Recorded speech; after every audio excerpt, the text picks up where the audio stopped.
Assalamualaikum warahmatullahi wabarakatuh. Perkenalkan, nama saya Rizky Pangestu, NPM 211506182 dari kelas Teknik Informatika A. Di sini saya akan menjelaskan mengenai kaidah penggunaan kata atau penulisan kata.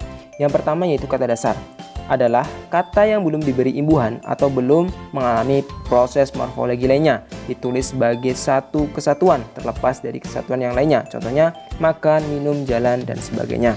Yang kedua yaitu kata berimbuhan, yaitu kata yang telah berubah bentuk dan makna dikarenakan kata tersebut telah diberi imbuhan yang berupa awalan, akhiran, sisipan, dan awalan akhiran.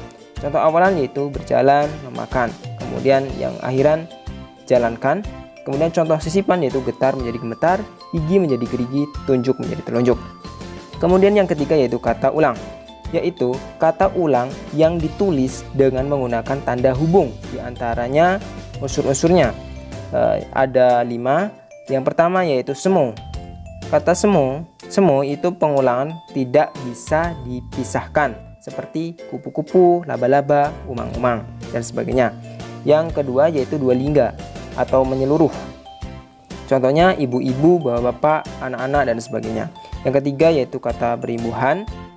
Contohnya tolong menolong, maaf memaafkan, dan sebagainya. Yang keempat yaitu dwi purwa atau sebagian, contohnya yaitu leluasa, sesaji, pepohonan, dedaunan, dan sebagainya. Yang kelima yaitu berubah bunyi, contohnya mondar-mandir, sayur-mayur, teka-teki, warna-warni, dan sebagainya. Kemudian ada kata ulang mengubah makna kata, ada 7. Yang pertama yaitu menyatakan kesamaan, yaitu kebiru-biruan.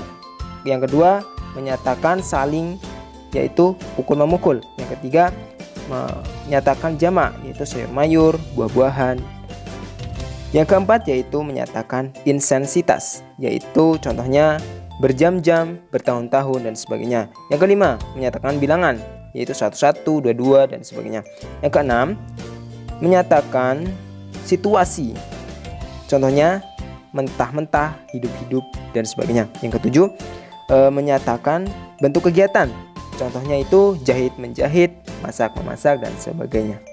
Kemudian penulisan kata yang selanjutnya, yang keempat yaitu gabungan kata.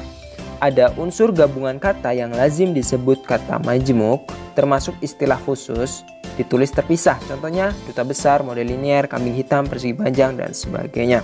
Kemudian gabungan kata yang dapat menimbulkan salah pengertian dapat ditulis dengan tanda seperti ini di antara unsurnya, contohnya seperti ini. Kemudian gabungan kata yang penulisannya terpisah jika terdapat awalan atau akhiran, contohnya bertepuk tangan, menganak sungai, garis bawahi, sebarluaskan, dan sebagainya. Kemudian yang selanjutnya gabungan kata yang mendapat awalan atau akhiran sekaligus ditulis serangkai, contohnya dilipat gandakan, menggarisbawahi, menyebarluaskan.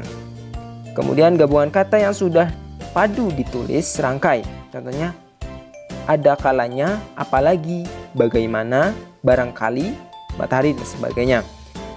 Kemudian yang kelima yaitu penggalan kata. Penggalan kata pada kata dasar, contohnya seperti ini. Kemudian penggalan kata turunan dilakukan di antara bentuk dasar dan pembentukannya, contohnya seperti ini.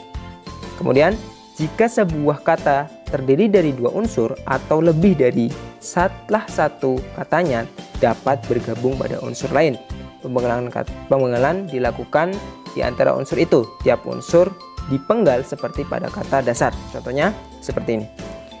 Nama orang yang terdiri dari dua unsur atau lebih pada akhir baris dipenggal antara unsurnya, contohnya seperti ini. Kemudian singkatan nama dari dan gelar yang terdiri atas dua huruf atau lebih tidak penggal, contohnya seperti ini. Kemudian penggunaan kata yang keenam yaitu kata depan. Di, ke, dari ditulis terpisah, contohnya dari mana, di jalan, ke tengah. Biasanya itu kata tempat, kecuali dalam penggabungan kata yang sudah lazim dianggap sebagai satu kata seperti kepada dan daripada. Yang ketujuh yaitu kata partikel, lah, kah, tah, pun. Penulisan digabung, contohnya bacalah, apakah. Kemudian yang pun ditulis terpisah, contohnya biarpun, bagaimanapun.